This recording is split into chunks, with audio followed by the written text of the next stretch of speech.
অবাক হয়ে উতবা বললেন, হে আমিরুল মুমিনিন, এ আপনি কি করছেন? বাসি খাবার কেন খাচ্ছেন? আপনি খাদ্য একটু বেশি ব্যয় করলে রাষ্ট্রের কি এমন ক্ষতি হয়ে যাবে?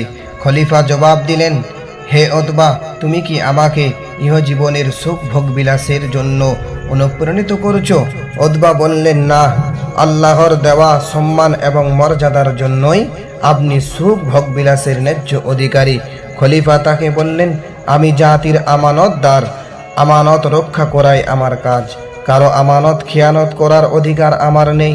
অপচয় সে তো দূরের কথা, এমনি ছিল খলিফাদের আদর্শ। অন্য আর একদিন ইরানের প্রতাপশালী সেনাপতি হরমুজান মদিনায় এসে মানুষকে জিজ্ঞাসা করলেন, আমি আমিরুল মুমিনের সঙ্গে দেখা করতে চাই, কোথায় তিনি? একজন আঙুল দিয়ে ইশারা করে বললেন, ওই যে মসজিদের বারান্দায় মাটিতে শুয়ে আছেন, তিনি আমিরুল মুমিনিন। হরমুজান অবাক হয়ে গেলেন। তিনি মনে করেছিলেন যে আমিরুল মুমিনিনের নাম শুনলে সমগ্র পৃথিবী ভয়ে থরথর করে কেঁপে ওঠে। তার দরবার অন্তত খুব সুন্দর হবে।